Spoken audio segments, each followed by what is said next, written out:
Hi guys and welcome to my channel. நீங்க பார்த்துட்டு இருக்கிறது journey with Muneeswaran and Muneeswaran journey. நான் தான் உங்க முனீஸ்வரன்.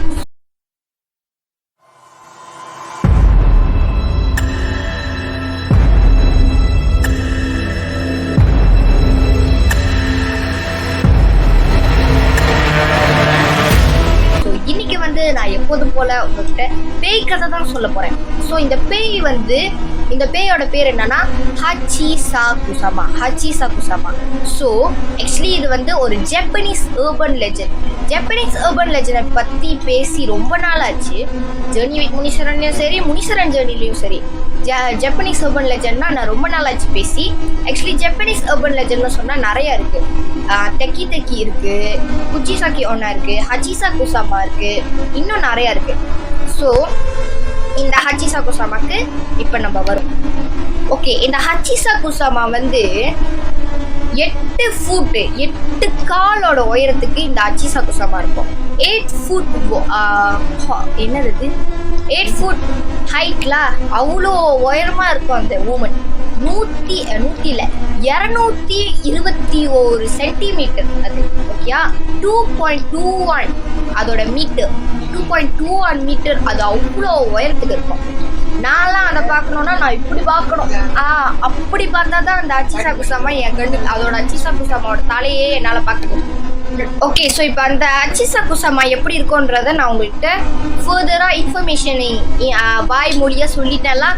ஸோ அது எப்படி இருக்கும்னு நான் உங்கள்கிட்ட ஃபோட்டோ போட்டு காமிச்சின்னா உங்களுக்கு இன்னும் கிளியராக இருக்கும்னு சொல்லிட்டு நான் இந்த ஃபோட்டோவை போட்டுக்கேன். இது இப்படி தான் இருக்கும் ஹச்சிசா குசாமா. ஸோ பார்த்துக்கோங்க. ஓகே, ஸோ இந்த ஹச்சிசா குசாமா வந்து 8 ஃபுட் டால் இருக்கு. இது வந்து மெயின் நோக்கம், இது வந்து கிட்னாப் பண்ணோம். 9 வயசுலேருந்து 11 வயசு வரைக்கும் இருக்கிற பிள்ளைங்கன்னா இந்த ஹச்சிசா குசாமாக்கு ரொம்ப பிடிக்கும். என்னத்துக்கு? கிட்னாப் பண்றதுக்கு. நல்லா ஞாபகம் வச்சுக்கோங்க. இதுக்கு பிடிக்கும்னா இது போய் சாயாங் பண்ணும், இது பார்த்துக்கும். அப்படிலாம் நீங்க நினைச்சியே பார்த்துடக்கூடாது உங்க கனவுல கூட. இது வந்து பிள்ளைங்களை வந்து 9 வயசுலேருந்து 11 வயசு, 9, 10, 11 இந்த 3 வயசுல இருக்கிற பிள்ளைங்களுக்கும் இந்த ஹச்சிசா குசாமான்றது ரொம்பவே ஆபத்தான ஒரு விஷயம். ஸோ 9 வயசுலேருந்து 10 வயசுனா 9 வயசுலேருந்து 10 வயசு வரைக்கும் தான் நீங்கள் நடிக்கக்கூடாது.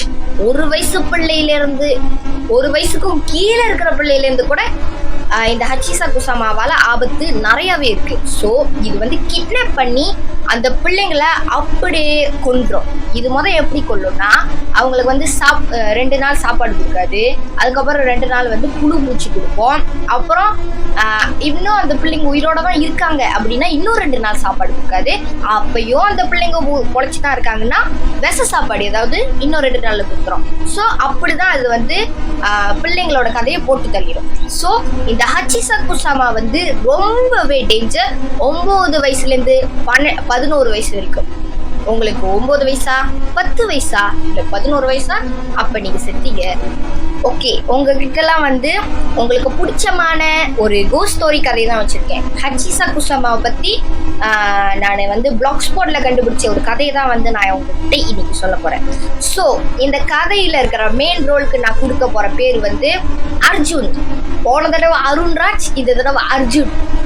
ஓகே, ஸோ அர்ஜுன் வந்து ஒரு 7 வயசு பையன். அவனுக்கு வந்து 7 வயசு தான். இப்போ வந்து சேம் பிரேக் அந்த மாதிரி விடுவாங்கல்ல, செமஸ்டர் லீவ். ஸோ அந்த செமஸ்டர் ஹாலிடேல அந்த மாதிரி நேரத்துலலாம் வந்து அர்ஜுனுக்கு வந்து அவனோட தாத்தா பாட்டி வீட்டுக்கு போகிறதுக்கு தான் ரொம்ப பிடிக்கும். ஏன்னா அவனோட தாத்தா பாட்டி வீடு வந்து ஆக்சுவலி ஒரு கம்பவுண்ட்.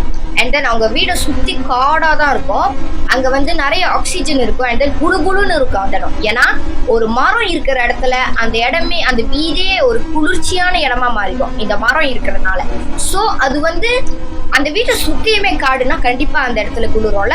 ஸோ அந்த பையனுக்கு வந்து குளிர் பிரதேசங்கள்னா ரொம்ப பிடிக்கும். ஸோ இவனுக்கு கேமரன் ஹைலண்ட்ஸ் அந்த மாதிரி இடம்லாம் ரொம்ப பிடிக்கிறனால இவன் வந்து சேம் பிரேக் விட்டாலே அவன் தாத்தா பாட்டி வீட்டுக்கு தான் போவான். ஸோ இவன் தாத்தா பாட்டி வீட்டில் வந்து எப்போதும் போல ஒரு நாள் தாத்தா பாட்டி வீட்டில் அவன் வந்து போய் இருக்கும் போது அவனுக்கு வந்து பந்து விளையாடுறான்லாம் அவனோட ஃப்ரெண்டு கூட. ஸோ இவன் வந்து அவனோட ஃப்ரெண்ட்ஸ் கூடலாம் வந்து பந்து விளையாடிக்கிட்டு இருக்கான், ஃபுட்பால்லாம். ஸோ ஃபுட்பால் விளையாடும் போது அவனுக்கு வந்து அவனோட காதுக்கு மட்டும்தான். அவன் ஃப்ரெண்டு வந்து எப்படி அவன் வந்து அவன் ஃப்ரெண்டு வந்து ஆக்சுவலி எங்க அம்மா கூப்பிடுறாங்க, எனக்கு டியூஷன் இருக்கு, நான் கிளம்புறேன் பாய் அப்படின்னு சொல்லிட்டு அந்த பையன் வந்து நழுவி ஓடி. ஸோ இவன் காதுக்கு வந்து போ போ போ போ போ போ போ போ போ போ இப்படியே வந்து ரொம்ப நேரமா போ போ போ போ போ போ போ அப்படி கேட்டுக்கிட்டே இருக்கு. ஆரம்பத்துல போ போ போ போ போ அப்படி சொல்லிக்கிட்டு, அதுக்கப்புறம் வந்து போ போ போ போ அதுக்கப்புறம் போ போ போ போ போ அப்படி சொல்லி கேக்குது. ஆக்சுவலி வந்து இந்த அச்சீசா குசாமாவோட சவுண்ட் வந்து போ போ போ போ போ அப்படிதான் இருக்கும். ஸோ இந்த சவுண்டு கேட்டா, ஸோ இந்த சத்தத்தை கேட்டோடனே வந்து அர்ஜுனுக்கு வந்து பயம் எடுத்துக்கிச்சு. ஸோ பயம் எடுத்துக்கிச்சு. இன்னொன்று அவன் வந்து லாஜிக்கா யோசிச்சிருக்கான் தெரியுமா. அவன் ஏன் லாஜிக்கா யோசிச்சிருக்கான், அப்ப ஏன் வீட்டுக்கு ஓடி இருக்கான்னா போ போனா போ. ஸோ அதனால வந்து அவன் வந்து வீட்டுக்கு ஓடி போயிட்டான். ஸோ அவன் வந்து அவன் தாத்தா பாட்டிக்கிட்ட சொல்றான். இன்னொன்று சொல்ல மறந்துட்டேன், சாரியா. ஓகே, ஸோ அந்த போ சவுண்ட் கேட்டோன்னே ஒரு பெரிய தோளான ஒரு உமன், 8 foot tall woman நடந்து வராங்க. ஸோ காட்டு உடுக்குலேருந்து வராங்க. ஸோ அதை பார்த்து தான் அவன் பயந்து ஓடி இருக்கான். இன்னொன்னு அவன் போன்னு சொல்லிட்டாங்க, சரி நான் போறேன் அப்படின்னு சொல்லிட்டு அவன் போயிருக்கான்.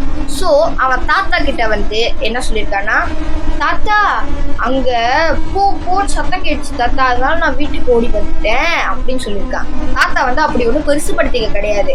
ஏன்னா எல்லா பிள்ளைங்களும் அந்த கதையை வந்து கேட்டுருவாங்க. கேட்டதுக்கு அப்புறம் சும்மாவே சொல்லுவாங்களா, தாத்தா எனக்கு சத்தம் கேட்டுச்சு அப்படிலாம். அதுக்கப்புறம் அந்த பையன் இன்னொன்னு என்ன தெரியும் சொல்லியிருக்கான், தாத்தா காட்டுக்குள்ளேருந்து ஒருத்தவங்க ரொம்ப உயரமா இருந்தாங்க தாத்தா, அவங்க வந்து வெளியே வந்தாங்க காட்டு உள்ளுக்குள்ள இருந்து என்னை பார்த்து அப்படின்னு இந்த பையன் அவன் தாத்தா கிட்ட சொன்னதை கேட்டு தாத்தாக்கு செம்ம பயம் எடுத்துருச்சு.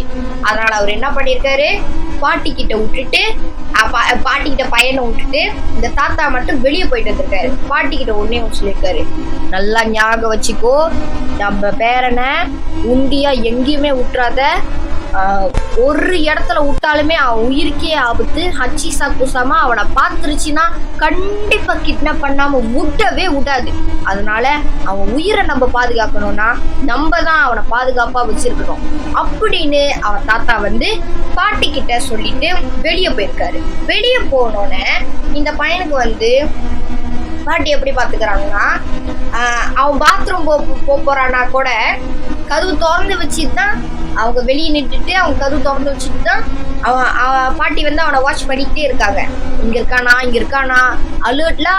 ஸோ அந்த அளவுக்கு பாத்துக்கிறாங்க. அண்ட் தென் தாத்தாவும் 7 மணி ஆனோட வீட்டுக்கு வந்துடுறாரு. இருட்டிருச்சுல. ஸோ விறுவிறுன்னு வீட்டுக்கு அதெல்லாம் சாத்திட்டு காலெல்லாம் கழுவிட்டு அந்த பையனை வந்து ஒரு ரூம்ல வச்சுட்டு ரூம் ஜன்னல் எல்லா இடத்துலயும் வந்து நியூஸ் பேப்பர் மாதிரி ஒட்டி வச்சிருக்காங்க. அண்ணாண்ட வெளியிருந்து நம்ம உள்ளுக்குலேருந்து வெளியே பார்க்க முடியாதுல்ல ஜன்னல்ல. ஸோ அண்ட் தென் கதவு லாக் பண்ணிடுறாங்க. ஸோ தாத்தா அந்த பையன்ட்டு என்ன சொல்றாருன்னா, உள்ளுக்கு டிவி இருக்கு, அண்ட் தென் ஆல்சோ சிப்ஸ் அந்த பையன் சாப்பிட்றதுக்காக இருக்கு, புத்தா சிலை அங்கே இருக்கு. புத்தர் சிலைலாம் நான் போட்டோ காமிக்கிறேன். அதோ இதுதான் புத்தர் சிலை. ஓகே, புத்தர்